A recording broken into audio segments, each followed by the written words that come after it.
तो ये WhatsApp guys, कैसे हैं आप लोग। तो आज मैं द रिवेंज ऑफ ये फैंग का एपिसोड 3 को एक्सप्लेन करने वाला हूँ। तो चलिए वीडियो को शुरू करते हैं बिना कोई टाइम वेस्ट किए हुए। तो हमारा एपिसोड शुरू होता है जहाँ पर हम देखते हैं कि ये फैंग कहीं जा रहा था, जहाँ पर वो सोच रहा था कि अगर मुझे जल्द से जल्द ब्रेक थ्रू करना है तो मुझे जल्द से जल्द पिल्स को रिफाइन करना पड़ेगा। जहाँ पर वो सोच रहा था कि यहाँ पर इतना ज़्यादा हर्ब्स हैं, इतना बढ़िया क्वालिटी में, लेकिन आखिर में कोई इनको इकट्ठा क्यों नहीं करता, गैदर क्यों नहीं करता है एल्केमी के लिए। जहाँ पर वो सारा हर्ब्स को लेकर वहाँ पर आगे बढ़ता है तो उसे एक पॉन्ड दिखाई पड़ता है जिससे बहुत ज़्यादा ही स्पिरिचुअल एनर्जी रिलीज हो रहा था और उसको लगता है कि इस पॉन्ड के नीचे कुछ बढ़िया ट्रेजर मौजूद होगा। तो फिर वो जो उसके नीचे चला जाता है अपना कपड़ा खोल के, जहाँ पर वो बोल रहा था कि अच्छी बात है कि मैंने जो वाटर ब्रीथिंग पोशन ले लिया है, क्योंकि ये पॉन्ड ऊपर से देखने में बहुत ज़्यादा कम गहरा लग रहा था लेकिन अंदर में बहुत ज़्यादा ही डीप है। और वो बहुत ज़्यादा ही खुश होते हुए नीचे जा रहा था, जहाँ पर उसको एक पर्ल दिखाई पड़ता है।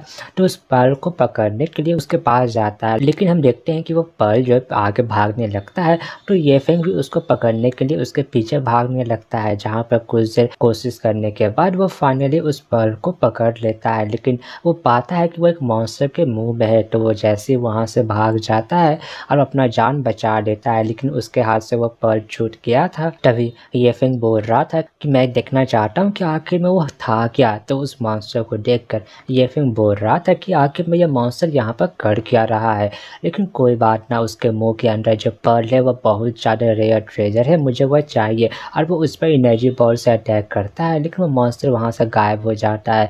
तो ये फैंग वहाँ पर रिलैक्स हो गया था, लेकिन तभी वो मॉन्स्टर अचानक से आके उसके ऊपर अटैक करके उसको अपने मुंह में बंद कर लेता है। और फिर तभी हम देखते हैं कि वहाँ पे एक लड़की भी पहुँच गई थी उस पॉन्ड के पास, जहाँ पर अपना कपड़ा खोलते हुए उसके अंदर जाने लगती है नहाने के लिए। अब बोल रही थी कि बहुत ज़्यादा समय के बाद फाइनली कोई रिलैक्स करने का मौका मिला है। और फिर तभी हम देखते हैं कि ये फैंग उस मॉन्स्टर का मुंह को फाड़ते हुए वहाँ से बाहर आ जाता है उस डिवाइन पर्ल को लेकर, जहाँ पर वो खुश नज़र आ रहा था।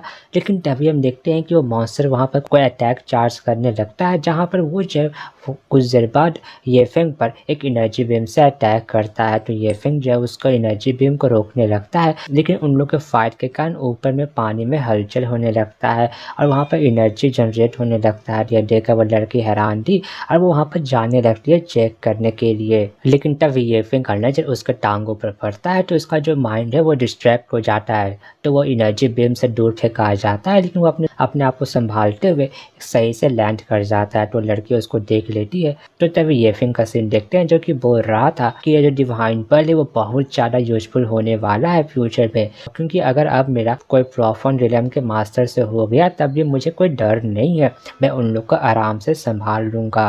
और फिर तभी ये फैंग का नज़र उस लड़की पर पड़ता है और हमें इस लड़की का नाम पता चलता है, जिसका नाम तियान सुई है और ये स्कारलेट ब्लड एम्पायर की प्रिंसेस है।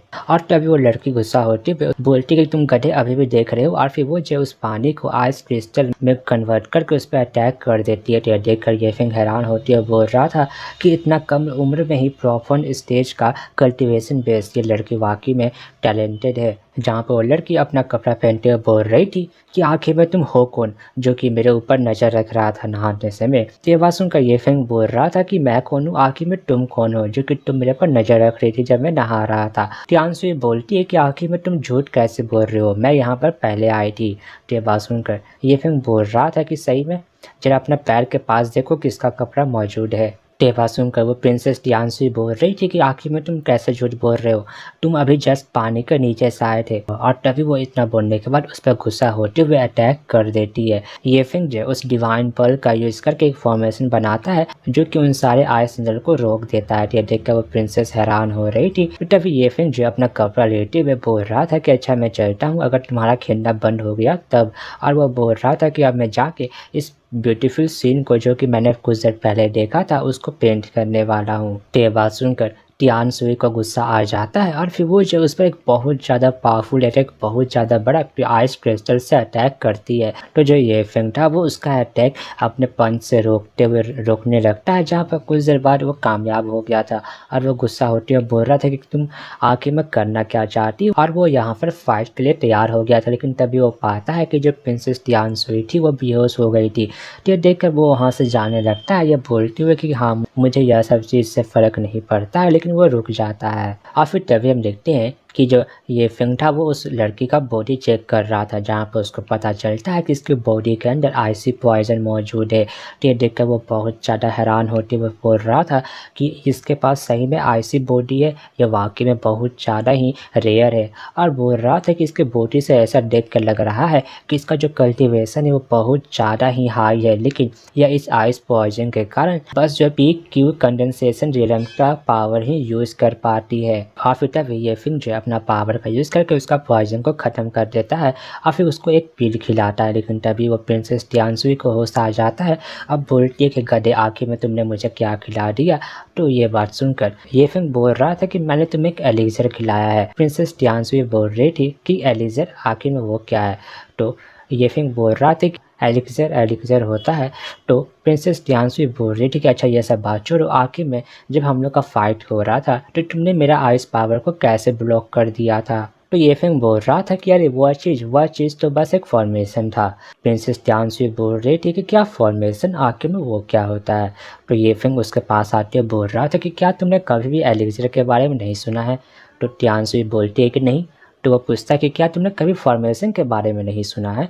तो प्रिंसेस टियान सुई बोलती है कि नहीं। ये बात सुनकर ये फेंग सोच में पड़ जाता है और सोच रहा था कि मुझे ऐसा देखने में लग रहा है कि यह लड़की बहुत ज़्यादा रिच फैमिली से बिलोंग करती है, लेकिन यह जो ना तो फॉर्मेशन के बारे में जानती है ना एलिक्सर के बारे में जानती है। तो मेरे ख्याल से इस वर्ल्ड में ना फॉर्मेशन ना एलिक्सर कुछ भी एग्जिस्ट नहीं करता है।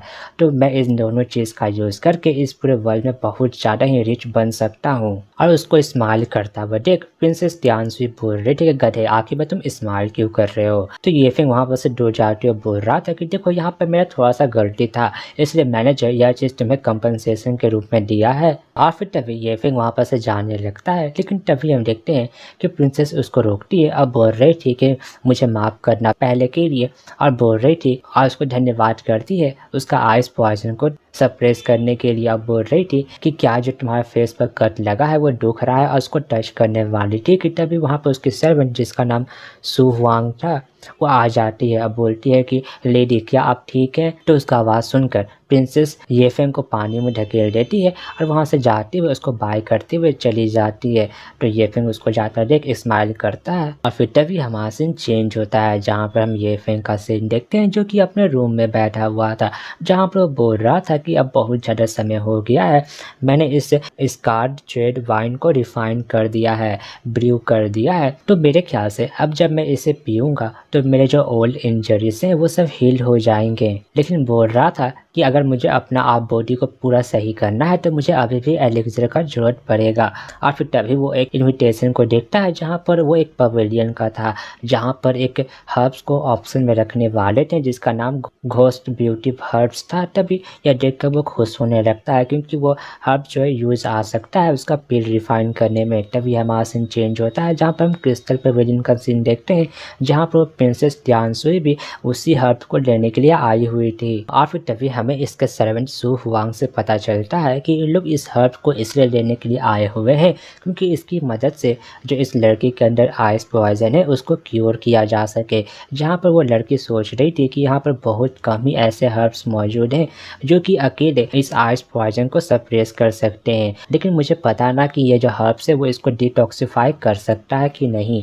और वो सोच रही थी कि आखिर में ये फेंग ने उसके पॉइजन को कैसे सप्रेस कर दिया था बहुत ज़्यादा आसानी से, कि आखिर में एलिक्सर होता ही क्या है। कि तभी वहाँ पर ऑप्शन शुरू हो गया था और वो हर्ब्स भी वहाँ पर आ गया था, जहाँ पर उसका बीटिंग स्टार्ट होने वाला था 6000 गोल्ड एलिक्सर से। तो तभी उन लोग दोनों भी तैयार हो जाते हैं, जहाँ पर वो सर्वेंट 5 मिलियन का बोली लगा देती है। यह सुनकर सब लोग हैरान थे, लेकिन तभी वो ऑप्शन वाला बंदा यह चीज़ को सुनकर खुश होती है और बोल रहा था कि अगर कोई और बिडिंग नहीं लगाना चाहता है तो यह चीज़ जो है इस मिस को चला जाएगा। और वो बिडिंग ख़त्म करने वाला था कि तभी वहाँ पर येफेंग का आवाज़ आता है, बोल रहा था कि ज़रा सा वेट कर लो। तो तभी वहाँ पर येफेंग को देखकर वो प्रिंसेस तियानसुई के साथ-साथ वहाँ पर कुछ बंदे भी हैरान हो रहे थे कि वो लोग, जहाँ पर लोग बोल रहे थे कि आखिर में मास्टर येफेंग यहाँ पर कर क्या रहे हैं। तभी येफेंग वहाँ पर जाता है और उस बंदे को बोल रहा था कि देखो ये जो हर्ब्स है वो मैं लेना चाहता हूँ और इसके बदले मैं तुम्हें कुछ सोचने के बाद बोल रहा था कि एलिक्सर दूंगा, और उसको एक एलिक्सर दिखाते हुए बोल रहा था कि एक मिस्टिक एलिमेंट एलिक्सर है और यह एलिक्सर का यूज़ किया जा सकता है कल्टीवेशन में ब्रेक थ्रू करने के लिए। और अगर कोई ऑर्डिनरी कल्टीवेटर इसको लेगा तो एक रिलम अप हो जाएगा, वो एक रिलम को ब्रेक थ्रू कर लेगा। और बोल रहा था कि देखो अगर यह इफेक्टिव नहीं निकला तो तुम मुझे आके खोज सकते हो, ये रेसिडेंस में मैं वहीं पर रहूँगा। तो तभी वो बंदा बोल रहा था कि इसकी कोई ज़रूरत नहीं है, अगर आपको यह हर्ब चाहिए तो आप इसको लेके जा सकते हैं, और वो उसको वह हर्ब दे देता है। तभी येफिंग वहाँ पर से जाने के पहले उसको वह एलिक्सर भी दे देता है। तो येफिंग को जाता देख सू हुआंग थी वो गुस्सा हो जाती है और प्रिंसेस तियानसुई को बोल रही थी कि आखिर में इसका हिम्मत भी कैसे हुआ, इसने हम लोगों के हाथ से उस एलिक्सर को छीन दिया है, मैं इसको सबक सिखाऊंगी। तो तभी प्रिंसेस तियानसुई उसको रोक देती है और हमारा एपिसोड यहीं पर ख़त्म होता है।